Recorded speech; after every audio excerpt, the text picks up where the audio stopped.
Good evening, Ashwini. Good evening.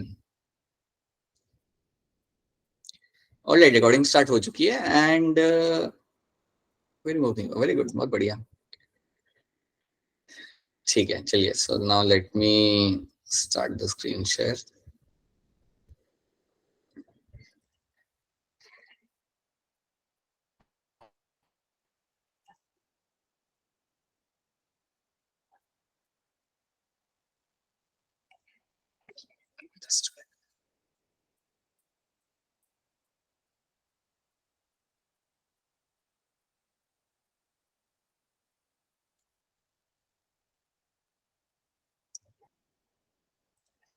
Alright, तो यहाँ पे ये पिछले क्लास का एक स्लाइड है जहाँ पे हम देख सकते हैं प्रोटीन फोल्डिंग आपके लिए कितना इंपॉर्टेंट होता है। क्वालिटी कंट्रोल आप मेंटेन रखते हो आपके सेल के अंदर। अगर आप प्रोटीन को सही से फोल्ड नहीं कर रहे देन उसको डिस्ट्रॉय कर दिया जाएगा। सो ये चीज हमने पिछले क्लास में देखी थी।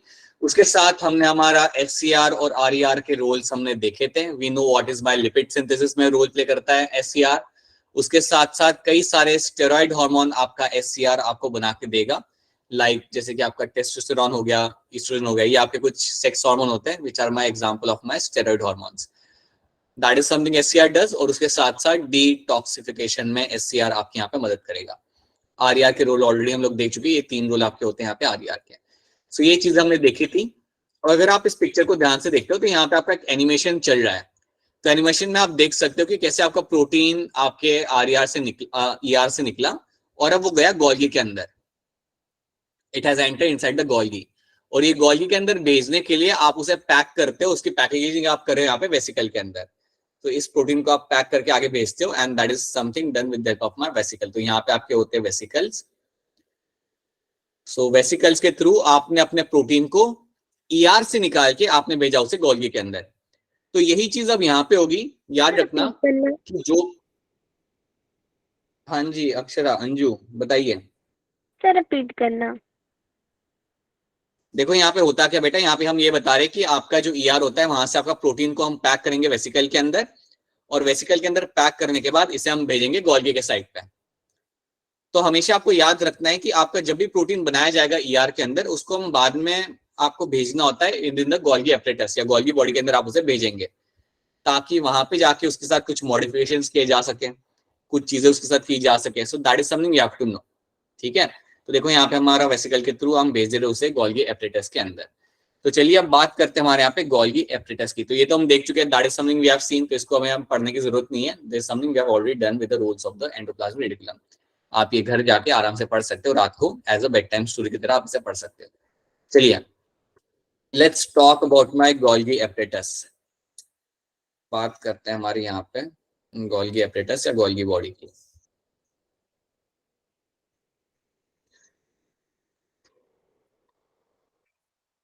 सो गोल्गी बॉडी की बात करने के पहले याद रखते हैं, इससे हम पहले यहाँ पे पिक्चर देख लेते हैं। So let's have a look at the picture over here. तो गोल्गी बॉडी की जब आप यहाँ पे पिक्चर देखोगे तो इसमें भी आपको यहाँ पे 3 चीजें आपको यहाँ पे देखने के लिए मिल जाएगी। So again you will get to see over here 3 things जो आपको पहले भी आपको मिल रही थी। तो 3 चीजें जो आपको ईआर में मिल रही थी वही आपको यहाँ पे भी आपको देखने के लिए मिल जाती है। सो गोल्गी बॉडी के अंदर भी आपको मिलेगा देखने के लिए यहाँ पे आपका सिस्टर्न है। सो you will have over here something like your cistern है। देन यू विल हैव, उसके बीच में आपको मिलेगा आपका ल्यूमेन, जो स्पेस आपका होता है that is your lumen. And इसके अंदर भी आपको मिलेंगे आपके यहाँ पे देखने के लिए आपके यहाँ पे वेसिकल्स। तो ये 3 चीजें आपको गोल्गी के अंदर भी मिलेगी देखने के लिए, सिस्टर्न, ल्यूमेन एंड वेसिकल। इसको हम देखते हैं यहाँ पे एक अच्छे से पिक्चर के थ्रू। तो यहाँ पे आप देख सकते हो, you can very clearly see, you can see the cistern. ये इतने भी सैक लाइक स्ट्रक्चर आपके यहाँ पे बने हुए, these are all going to be your cistern over here. ये आपके सिस्टर्न होते हैं, तो इनको आप देख पा रहे हो। उनके बीच में जो आपको स्पेस मिलेगा यहाँ पे, दैट इज माय ल्यूमेन। उस स्पेस को हम यहाँ पे बोलते हैं एज अ ल्यूमेन। और वेसिकल्स आपको यहाँ पे निकलते हुए आपको यहाँ पे दिख जाएंगे। अब याद रखना, आपके ईआर से वेसिकल्स अंदर आते हैं इनटू द गोल्गी एपरेटस। और जब आपके वेसिकल अंदर आ रहे हैं, जब आप वेसिकल आपके ईआर से निकल के, समझो मेरा एक वेसिकल है और ये मेरा एंटर कर रहा है गोल्गी के अंदर। सो जिस फेज से ये एंटर करता है उस फेज को हम बोलते हैं यहाँ पे as a cis face. So you will have something like a cis face. और सिस फेज से हम क्या करेंगे,